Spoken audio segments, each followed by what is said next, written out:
We have an adversarial system where the prosecutor is trying to win and the defense attorney is trying to get justice for their client, innocent as they may be. I believe what we need is an inquisitorial system where everyone is searching for the truth.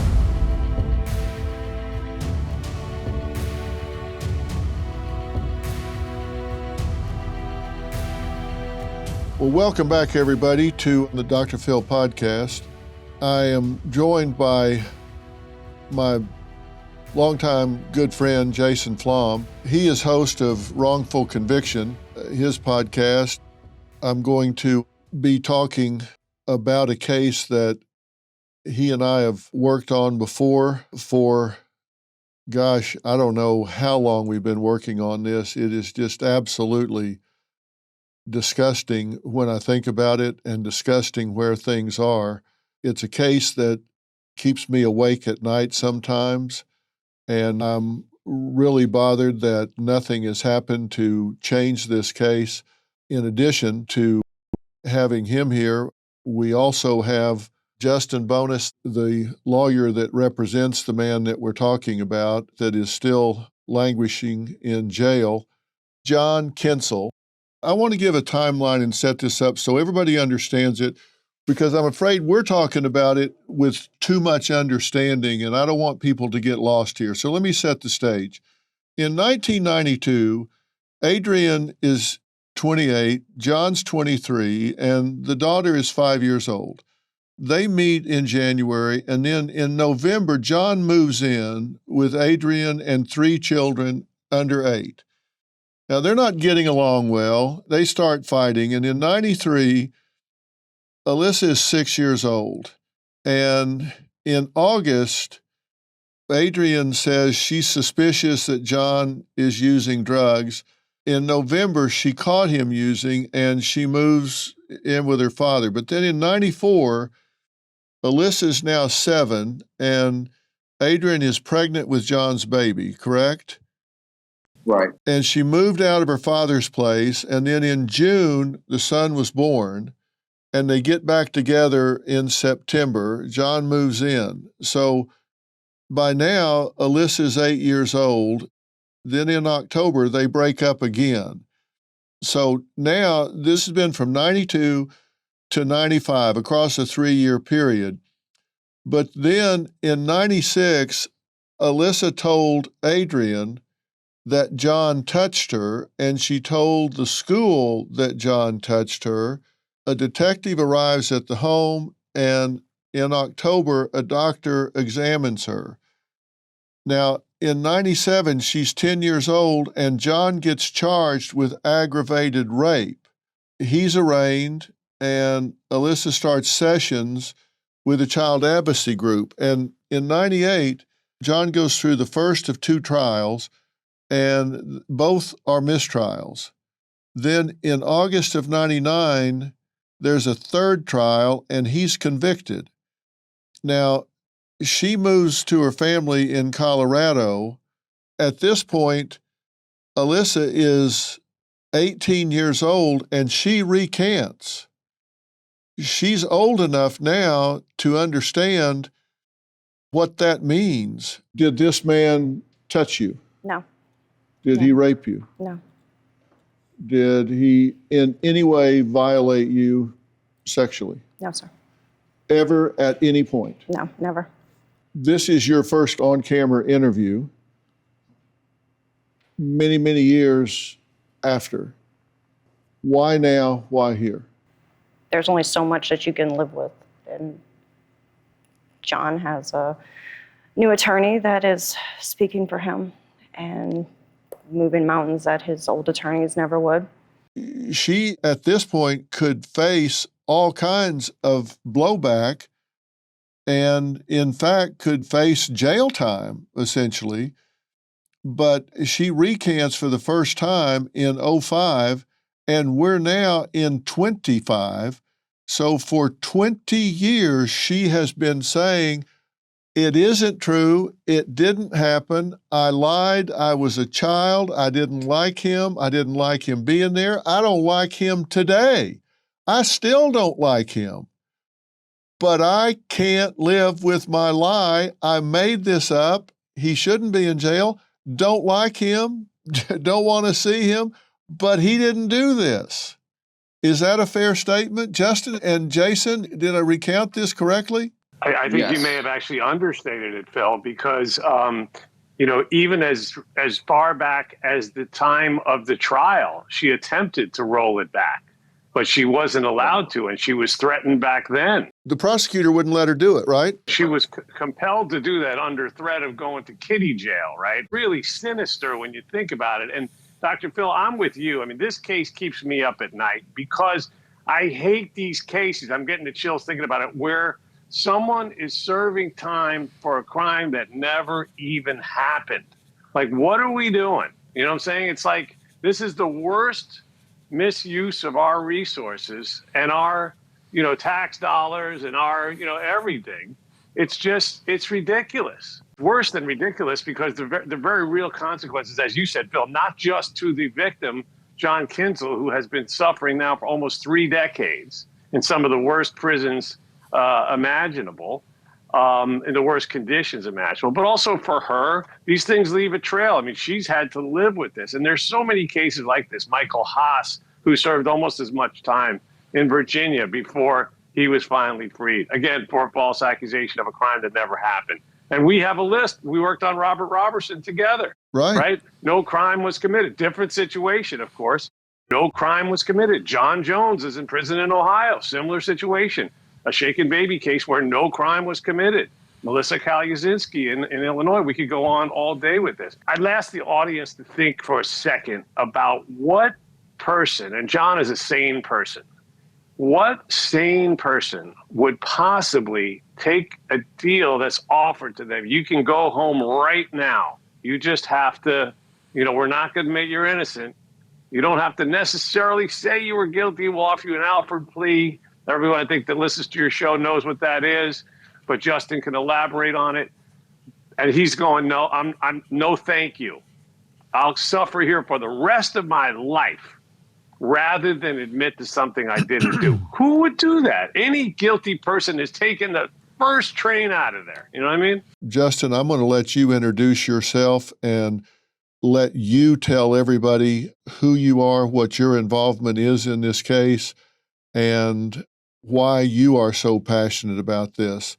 Thank you very much. It's an honor to be on with you, Dr. Phil, and a pleasure. My name is Justin Bonus. My background, my specialty is post-conviction work, which is pretty much anything that happens after someone is convicted, whether it's an appeal or what's called a post-conviction motion. And the difference between an appeal and a post-conviction motion, to make it quick and easy for everybody, is an appeal is what happens at the trial. There are legal issues on appeal. Post-conviction motions deal with issues that happen outside of the trial, like new evidence, changes in science, and things of that nature. So why I'm passionate about this case is I met John really because I started working on a Vincent Simmons case, who was also falsely accused of rape in Louisiana. And Vincent was exonerated on February 14th of 2022. And John Kinsel's family had heard of me and they reached out. And I was introduced that way. And I the first thing I noticed about this case is that, and this is the true rarity here, is that John was accused of raping his girlfriend's daughter, and his girlfriend's daughter had recanted. Which recantations are always viewed skeptically, but it's almost never that you see a recantation happen in rape cases, like a full-blown recantation, where the victim here was not afraid of perjuring herself, not afraid of being accused of perjury, was even threatened with perjury by the DA's office in Louisiana. And so that is the initial piece of information that got me hooked. I read the whole record.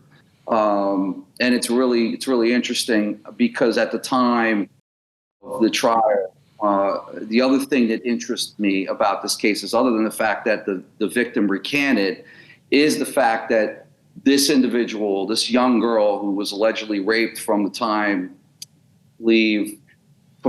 she was about 6 to 9 years old, she showed no physical injuries whatsoever. Struggling with foot, knee, or back pain? G-Defy shoes can change your life. G-Defy shoes are FTC approved to relieve pain caused by weight-bearing activities like walking, running, or prolonged standing. G-Defy absorbs harmful shock and returns energy to each step. This means better body alignment and improved biomechanics. Translation? Freedom to do what you love pain-free. G-Defy shoes have your back. Literally. They're a game changer for seniors and veterans who deserve comfort and support. Here's the deal. You can try G-Defy risk-free with a 60-day trial. And right now, listeners of this podcast get an exclusive offer, 50% off orders of $120 or more. Just text Dr. Phil to 91888. That's right. Half off shoes designed to improve your quality of life. So take control of your life. Text Dr. Phil to 91888 or visit gdefy.com today. It's time to feel good again because you deserve it. Feeling the pinch of medication shortages and rising prices? Well, you're not alone. When the pharmacy shelves are empty, it's a scary place to be. Benjamin Franklin said it best. By failing to prepare, you are preparing to fail. Your health is too important to leave to chance. That's why you need Jace Case. Jace Case is your lifesaver, an emergency supply of essential prescription medications that you order before you need them. When life throws a curveball, be it supply chain hiccups, natural disasters, or a closed doctor's office, you won't be left scrambling. Having these vital medications on hand gives you control over your health. In today's unpredictable world, that peace of mind is priceless. Take control. Be prepared with Jace Case. Just go to jace.com and enter promo PHIL at checkout. That's promo code PHIL at jase.com to have the right meds on hand the moment you need them. At that time, around the time I picked this case up, which is about 2022, mid 2022, I had been looking at this phenomenon of prepubescent girls not showing any physical injury, but then saying that they were raped, okay? And men being prosecuted even though the evidence did not support that this happened. And so John's case was one of those cases. And I said, how could this be? This is like a murder where no one died, okay? This is a very young girl, a child, prepubescent girl, who showed absolute no physical injuries after allegedly having been raped for years, over and over again. And so that is what really drew me to this case. And then I began to look into the science and the medical evidence, even as far back as John's conviction, which it was I don't want to say it was in its infancy, but there were studies and journals and things of that nature that supported the fact that John Kinsel could not have committed this crime because the crime actually did not happen. The only thing he was accused of was aggravated rape. So he was not accused of molestation. There was no allegations of that. It was just aggravated rape. So there had to be an actual rape of the victim in this case. So there's no evidence that there was a rape, but yet he was convicted based upon a doctor saying that the findings with regard to this very young girl were suggestive of a rape. So just suggestive. So I started to dig a little bit deeper, and as I dug deeper, the findings in 2018, I should be clear, as I dug deeper, the medical community, specifically with regard to pediatrics and trauma from sexual assault, had come to the conclusions that the findings in this case did not indicate a rape. So what the doctor testified to in 1999 was essentially false. Okay, so then I was introduced to a gynecologist, an actual surgeon whose name is Dr. Harrington.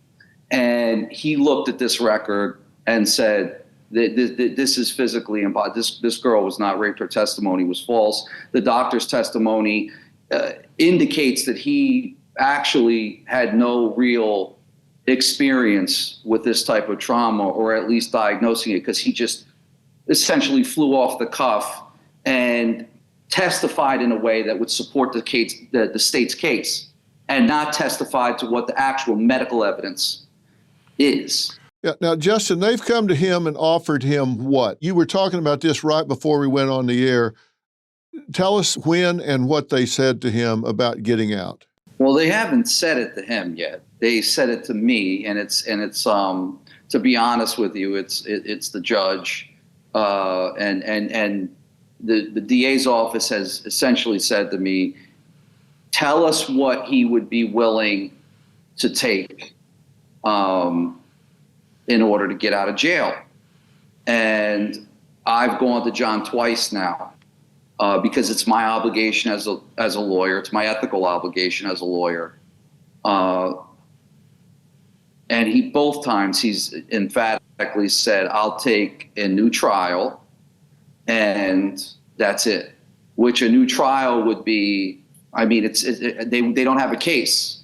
So a new trial would end up with him being exonerated.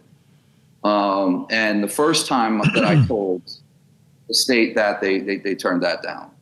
You mentioned an Alford plea, and an Alford plea, also known as a best interest plea, is a guilty plea where a defendant maintains their innocence, but they enter a guilty plea. They basically say, look, I say I'm innocent, but I'm going to give an Alford plea where I say you've probably got enough evidence to convict me. I maintain my innocence, but I'll take this Alford plea. I'm not going to say I did it, but I'll enter a guilty plea and I get to go home, essentially. And he's saying, no, I'm not going to do that. I didn't do it. I'm not going to take a guilty plea. He's saying, no, I'll sit here the rest of my life if I have to. I'm not going to say I did something I didn't do just to walk out of here. He might say it in a way where he might be saying, I'm not going to allow you to say I did something that I didn't do. And I'd say, too, that I think an Alford plea is more of a situation where he's saying you may have enough evidence to convict me. Right. You're not really admitting, because they don't. But it's a sort of a Sophie's choice, and it's a very difficult choice, too, for someone who's been in for this long. Can you imagine how much they crave the freedom, just being able to hug a tree or hug a loved one or go to a restaurant or just even get up and take a walk around the block when they want to, or have a decent meal, or go to a anything, any kind of a place that has any sort of thing that's nourishing in some way, right? Be able to go to a ball game, whatever your thing is, go to church, anything you want when you want to. It's the biggest draw imaginable. Breathe free air, not be under threat of violence from whether it's other incarcerated men or guards and the horrendous food and all the deprivations and hardships that he's experiencing every day. And they're going, hey, you want this to end right now? Well, let me dangle this in front of you.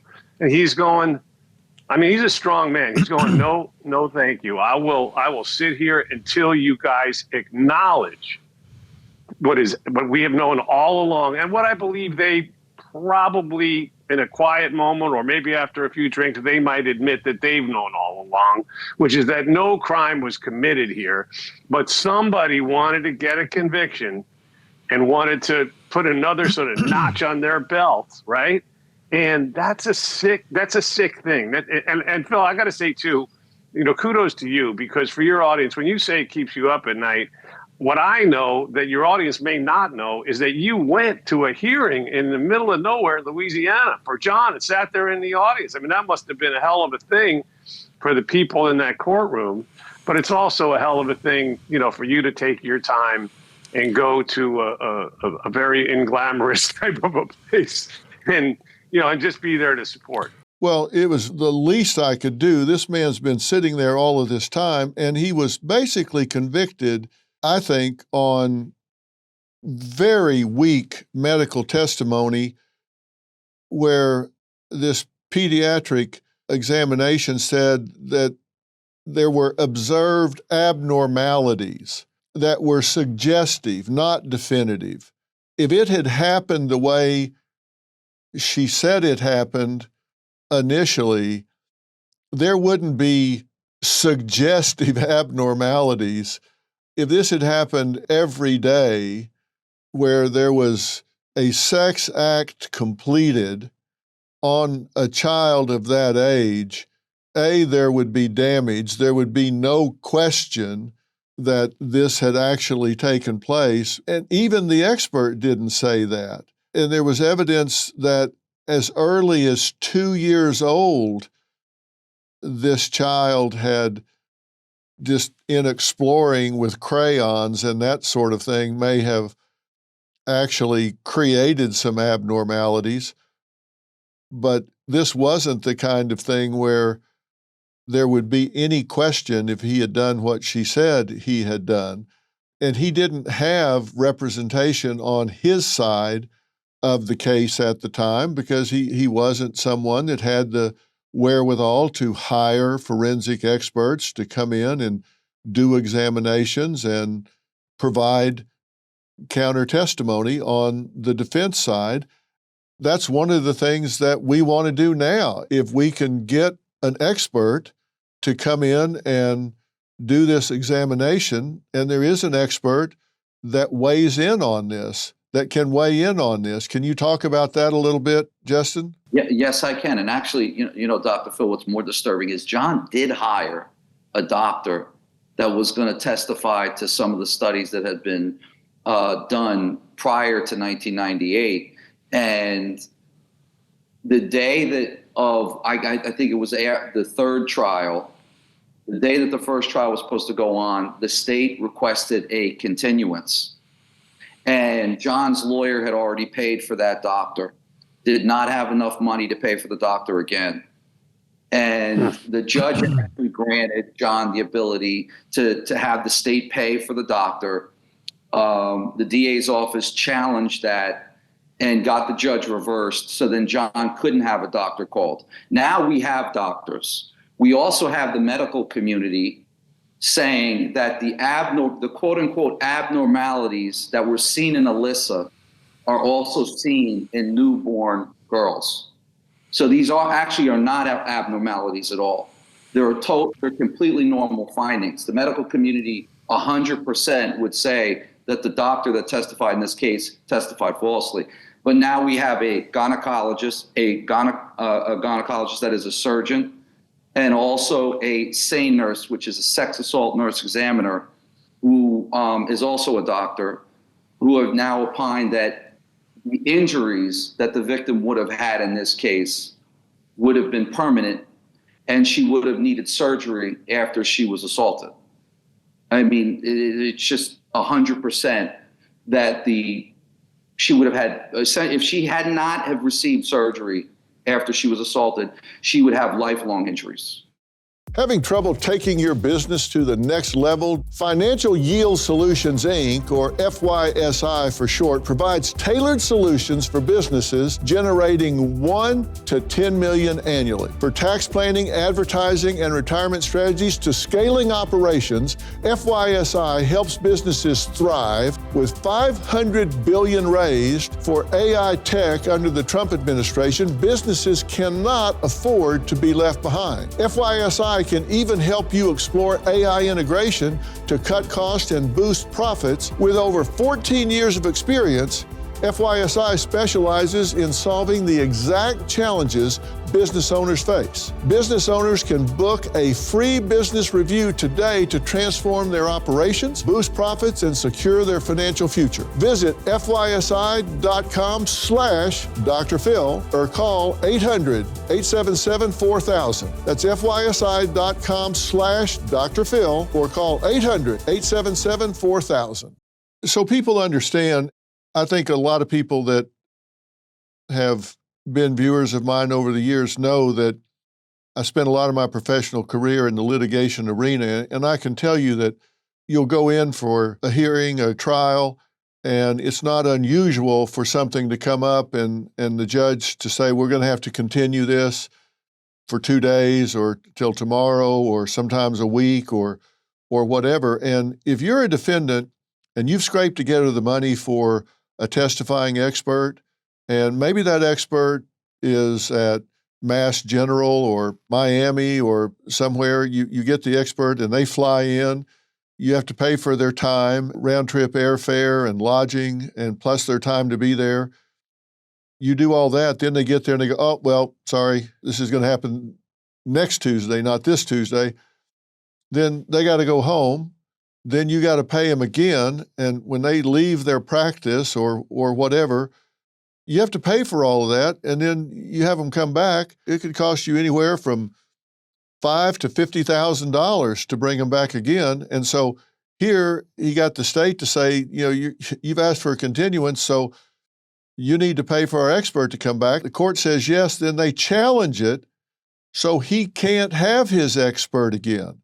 It frustrates the hell out of me because prosecutors forget they're not paid to get convictions, they're paid to get justice.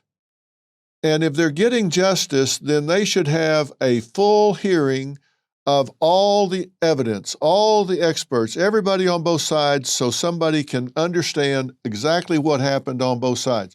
But that's not what they're after. They're not after justice, they're after a conviction. As Jason says, another notch in the belt. Let's mark this one down. Okay, so they go home with a win and they go to some bar and have a celebration. Yeah, we got a good conviction. We nailed this one. Yeah, but did you get justice? That's what you're paid to do. You work for the public. Did you get justice, or did you price a guy out of justice because you wouldn't let his expert get compensated and come back? And I think that's exactly what happened here. They priced him out and his expert can't come back. That should enrage everybody that's hearing it. That's prosecutorial abuse. They used their powers and persuaded the court and priced him out of having someone come in and testify as to the medical facts in this case. That's why I support him having a GoFundMe here to get the money to say to the court, no. They've set up a Give, Send, Go. I've got it up on the screen right now. It's givesendgo.com/free John Kinsel. What's the goal here? How much is he trying to raise so he gets a shot at justice after sitting in jail for 30-something years? How much does he need to raise here? I mean, we're asking for $35,000, which is going to pay for, he needs 3 experts that are very pricey to prep and come down and stay in Louisiana and testify. At least it's going to be, each expert is going to be at least a day, which, as you know, Dr. Phil, could be 6 hours, and then there's no guarantee that John is brought to court on time, and Jason knows how these post-conviction hearings go because of producing defendants from the state.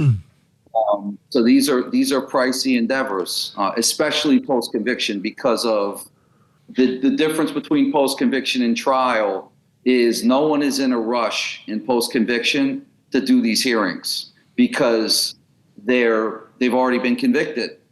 So you have you have to deal with the prosecutor's trial schedule, you have to deal with the court's trial schedule, and sometimes the court has issues that'll take precedence over these post-conviction hearings.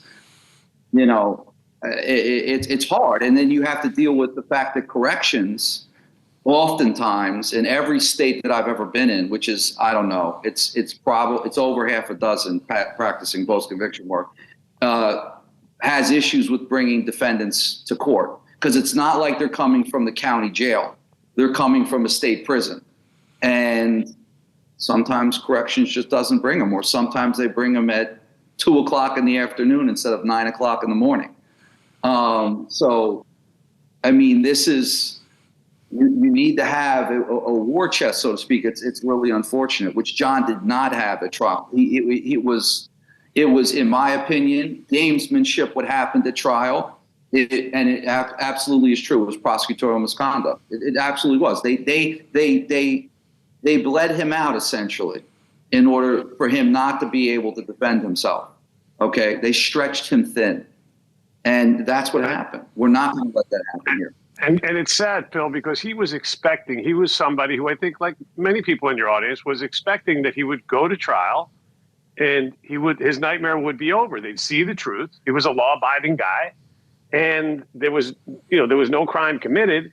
And I believe they would have seen the truth had these games not been played, and had he had a fair shot and had an expert. And now I look at it as $35,000 is what's the price of a life, right? And the life that, the lives that it'll touch, his relatives, his loved ones that he'll be able to be with, see his grandchildren, like play sports or whatever they do, go to their ballet, whatever they do, right? Karate, I don't know what they do, but whatever it is, he has every right to go and be a part of that family, his family. And $35,000, I want to put that in context. I mean, if we can save this man's life, and let him live out his days, in some degree of peace, that I would say that's the best money that could ever be spent. Now, it's also worth noting that Justin has been working on this case for years now, pro bono, right? So he's getting nothing out of this. You and I are getting nothing out of this. All we want, and our satisfaction and joy, is going to come from I'll be at that prison when he comes home. We'll walk him out together. Oh, I hope betcha. you'll join us there, and we'll be part of helping him get back into society and with whatever he may need. So, I think we all should want the scales of justice, as you said, to be tipped back in some kind of a fair way. And we can do that here for a small price.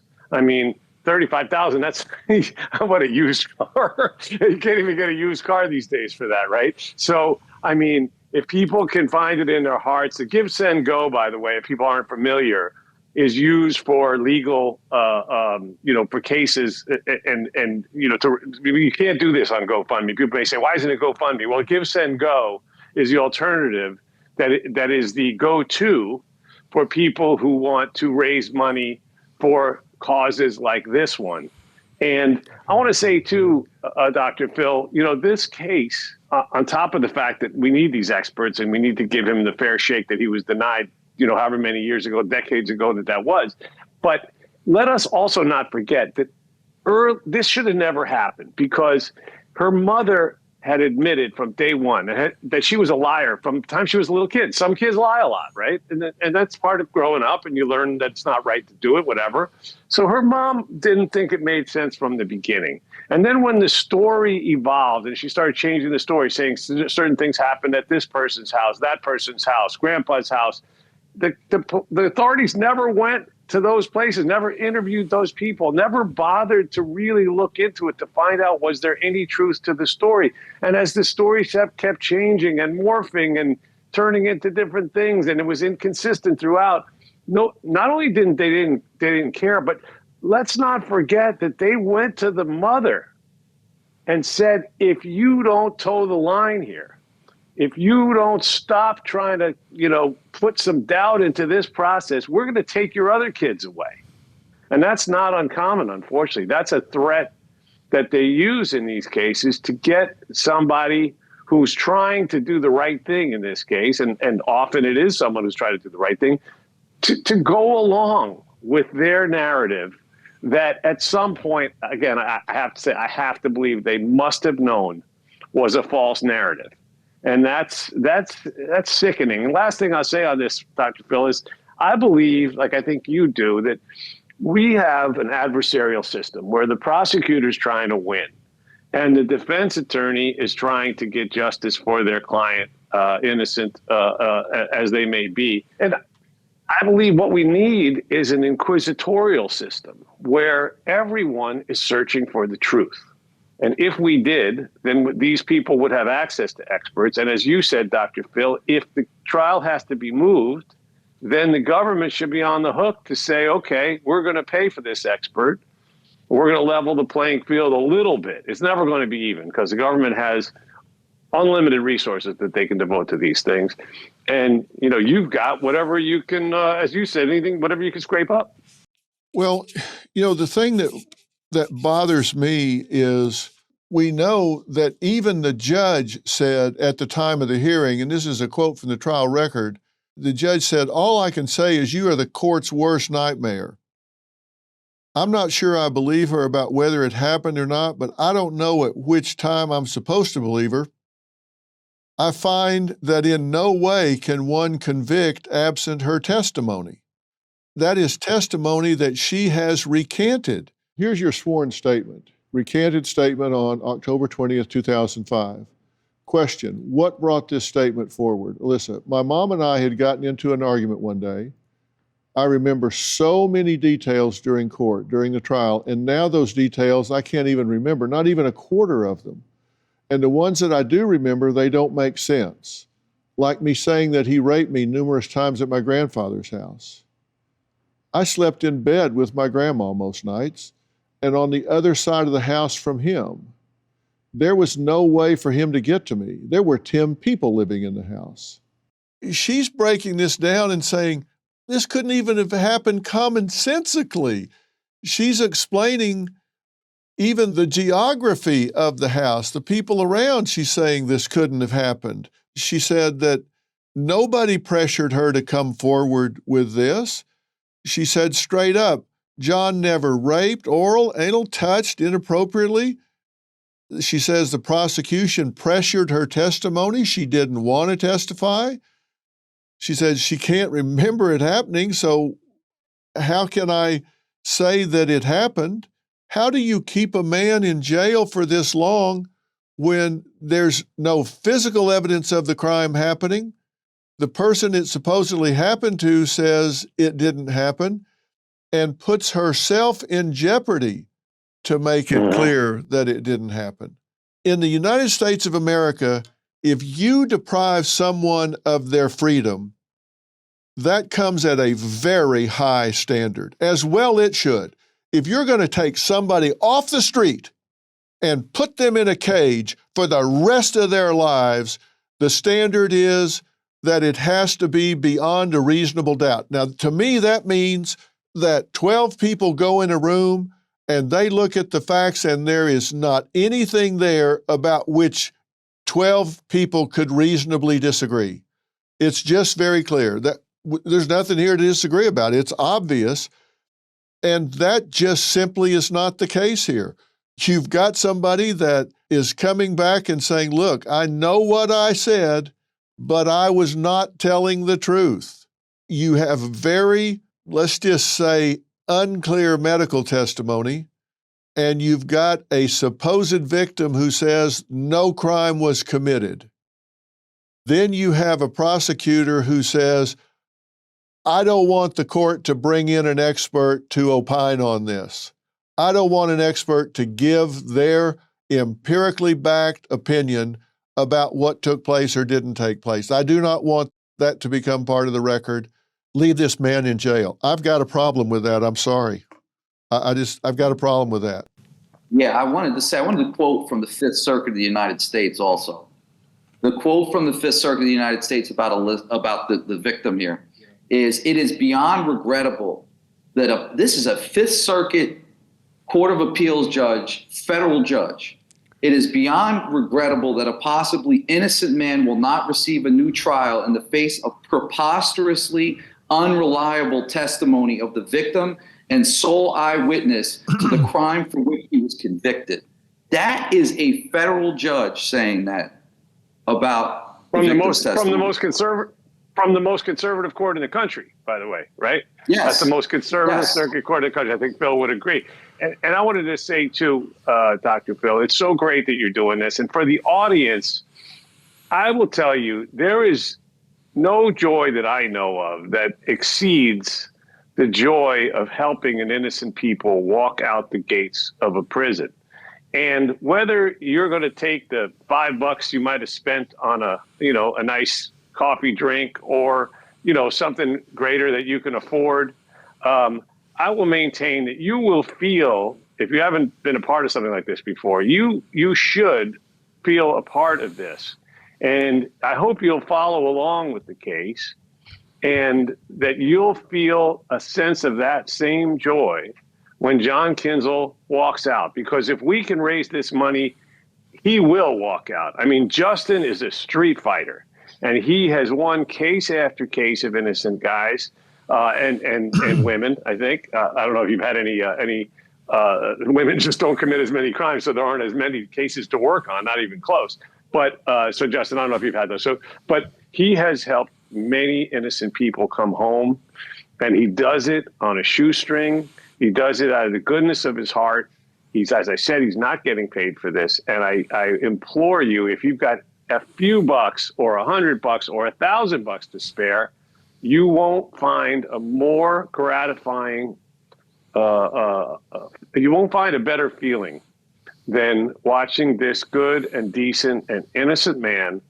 And again, this is not a man who was a career criminal, who had done other things. And if he had been, he didn't deserve this. But this is a guy who was just a regular guy like anybody else, who got caught up in a lie that just grew and fed upon itself and then was helped along by people who should have known better. And it makes us all sick. And so we're so grateful for anybody who can afford to support this effort. Let's raise this $35,000 and let's get this guy home. Well, listen, I've just got a few minutes left here and I have to stop, but let me have the final word and finish by saying this. I have dealt with people that have been guilty of this crime. If I thought for a second that this man was guilty of this, I would say that they should put his ass under the jail and throw away the key. I have no compunction whatsoever of locking up somebody that has done the things that he was initially accused of putting him in jail and throwing away the key. No question about it. Jason, you know that I don't get behind these cases until I have done a deep dive. I got to study them. I got to look them in the eye. I got to know what's going on. I can't get behind them if I don't 100% believe in them completely. And you're right. I did go down there. I did sit in that courtroom. I did meet and look at and talk to everybody involved in this. And we're not asking for this man to be turned loose. He just needs a new trial. Personally, I would take the key, unlock him, and drive him home. I think he deserves to be let go. I don't think he should go through a new trial. I think he should be exonerated and sent home.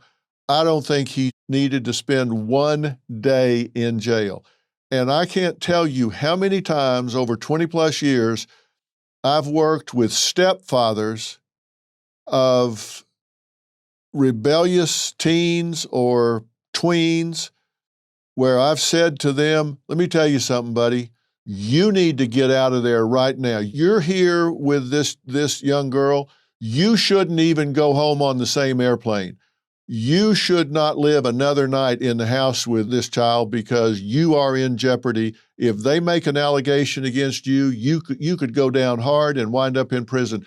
Don't you even go home with these people. You need to get out right now. You are in jeopardy. I wish I had met him and could have said it to him, but sadly I did not. Let's set it straight now. Somebody has overreached in this case.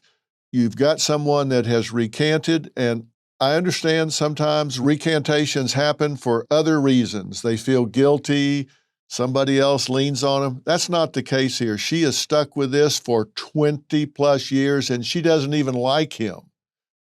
This is a miscarriage of justice. And please, if you can help get an expert in here to support this, and you can give a few bucks to help, do so. I'm contributing my time and money, and these two men here are working tirelessly to do this. So please, you will give yourself a gift if you help this man walk out. I support him. I believe in him. And Jason, thank you for the work you do. We've worked on a lot of cases together. We've sweated down to 11:59 p.m.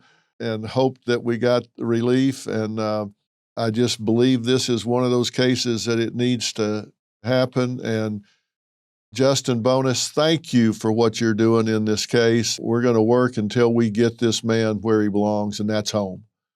Thank you both, and I plead to my viewers to help out here, and we'll have a link on the Dr. Phil podcast. It'll be on drphil.com. It'll be on meritstreetmedia.com. There will be links everywhere you can click and just give a few bucks any way that you can. Thank you, thank you, thank you.